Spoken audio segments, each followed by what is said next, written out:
Okay, so if we're gonna do this up for YouTubes, we're gonna get our tools ready and make sure we don't make a complete fool of ourselves. And that starts with making sure we don't have a Robertson bit in, making sure we have nails in our pass load.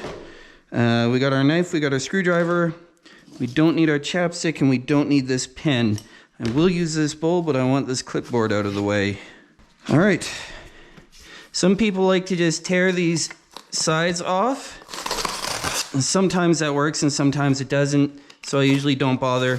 I just come straight at it with the knife first. I have a little bit of a care about how deep I'm going, but I also know that it's not close to the front edge, garbage, except that's recyclable, and it's not too close to either side edge, so then I can get that open. This is not hard to read, but I don't need to at this point because I've done a bunch of these. Then, one of the big things is I make sure I'm working on a table. I used to do this on the floor and it wasn't a ton of fun. So I make sure I use a table. To get the table usable, I get rid of the box first. Those we'll use later. This I will open up. And now you get to see why I have a bowl here. These I don't use. These I do not use. These go on the back and the bottom of the cabinet, but if you don't have plumb walls, if the bottom of your wall is a little bit more in or the middle of your wall is a little bit more out, you can't get the front of your cabinet plumb. So I do not use these. I use the legs to achieve plumb and level. Those all go in there. And as long as I'm using the rails, I don't use those. And as long as I'm using the rails, I don't use those. Those guys, these get put aside for later. So I have a second bowl on my little red cart for stuff that I will need but don't need right now. I like to get everything unwrapped and unpacked. When I'm doing this stuff, I like to have one pile for the big flat stuff, like the tops and bottoms of boxes, and then I like to have a garbage can with a bag in it for smaller bits and chunks of recyclables. And that way, when I go to the recycling place tonight, I can just grab this whole bag and I don't have to worry about like collecting all of those things. When I do these, I do it a little bit out of order, but not much, and it doesn't really make a difference. The instructions say that you put these on after you've got it mostly assembled, and it kind of makes sense, but I find it much easier to assemble them now. So we'll get these 3, 4, 5, 6. These are the little round-headed screws that come in the package of all the screws. And I just try to make sure that things are relatively centered. When it comes time to fussing the exact plumb and level and alignment and everything of everything, you can actually back these screws off just enough so that this clip is loose. And then you can align everything with your clips and your clamps and your screws. And then you can tighten these back down. In you go. There we go. And hopefully, most of what I'm doing is in frame. So that's those. Then, I get all of these little standoff dudes. They're not actually standoffs. I don't know what these are called, but I get all of these guys. And these go for the bottom cabinets, the base cabinets. These go only on the bottom. On the upper cabinets, they also go on the top. But I'm not doing any uppers right now, so we'll just put these in the bottom. Definitely get yourself an impact wrench, an impact driver, if you're going to be doing any amount of IKEA assembly.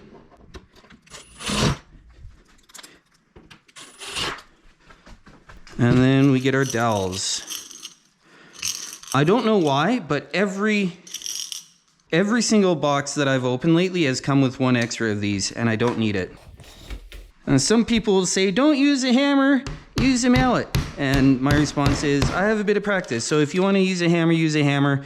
If you break it, don't blame me. If you want to use a mallet, that's fine too. Just make sure you get them all the way in. And you can actually feel, you can hear it, but you can also feel when you've bottomed out in the hole here. Hammer done. Then we get the bottom. And the only thing you have to be at all careful about is making sure the groove lines up with the groove and that the inside is on the inside. And we get these guys here, 6 of those. And we get our number 3 Phillips, because why would IKEA stick to anything useful? These just go in so that this little bit is pointing down. You're trying to catch the end of the cam screw. So that looks basically like you're going in like this, and then you're twisting that, and that locks it in place like that. It gets a half turn and no more. If you are finding that you can overcrank it, don't. And I turn this on its side, on its front, I guess, and I get the other side in. Don't be afraid to give it a little bit of encouragement there. You just have to make sure you line up your cams, and then the dowels will go automatically. So that's that. And then this is the part where, because I've deviated from their instructions very slightly by putting these in first, it is very slightly more difficult. I have seen tutorials on the interwebs where the guy's just like, and you put this thing in, and he puts the brown side in. Don't put the brown side in, put the white side in. So then you get to have a little bit of an interesting wiggle and twist and, you know, kind of like flex these things out to get this to go in. This could be a little bit more difficult with this one because it's a 30 instead of a 36, and I've been working with 36 all day so far. But that's not too bad. And still goes in fairly nicely.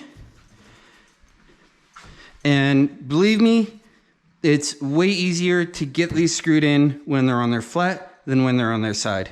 So that's why I do those like that.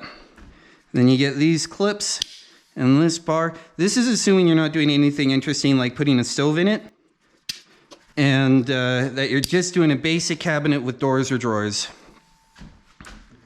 And these go on here, and you want to line up that hole with that hole and that hole with that hole.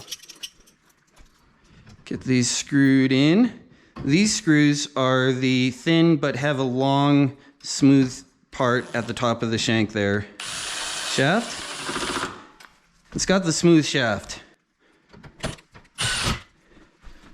And then you can get this front one in as well. If you want, you can leave this for when you're working on it standing up, because that's a little bit easier. But it's also not too bad to go at that now.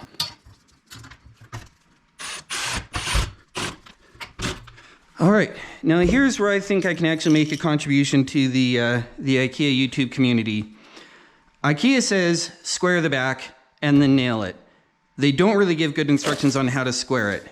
The best way I know how to square it is take a tape measure, and you want to actually be sure that you're putting the same portion of the tape measure on. So if I'm measuring this corner, every time I do it, I'm trying to get it dead center in the middle of the tape. And I come out to here and I say that's 42.5. And then I try to get the dead center of the tape there, and I'm at 42 3/8. So the short side, think of it always as you want to go towards the short side. This time I will get a mallet, and I'll try to hold on to the base a bit, and just give it a couple of taps there and recheck it. Now, the reason it's important, I don't think that did anything at all, 42.5. The reason it's important to use the same part of the tape measure, yeah, it's still there, is that if there's enough distance between this end and this end that it could actually mess up what you're trying to get square.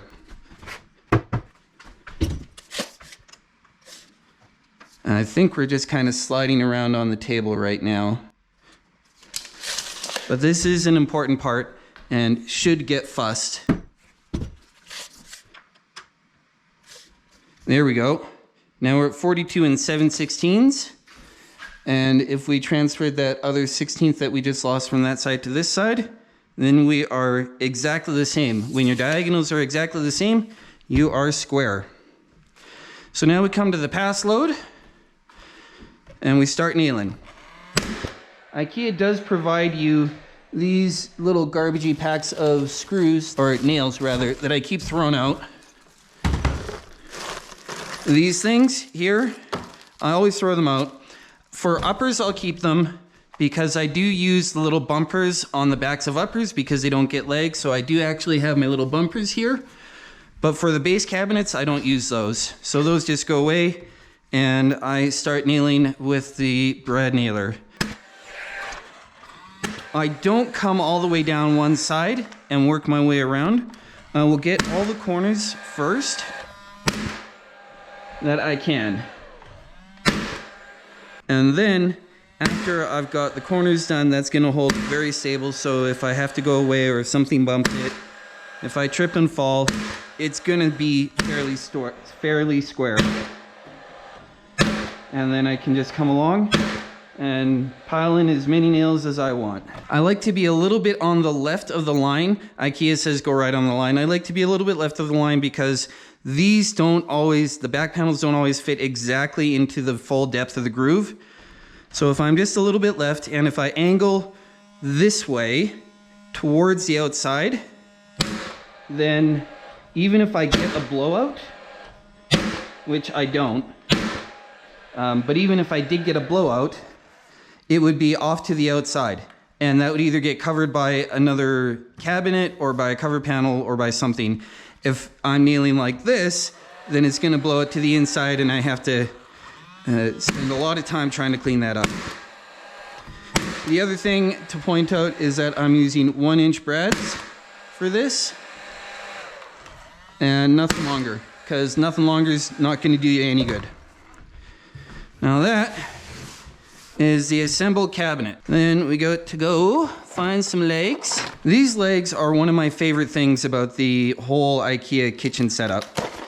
The combination of getting your rails straight and getting your legs installed so that they are taking care of the actual plumbing level, I think is extremely effective. So these things go together kind of like this, there. So these two screw together.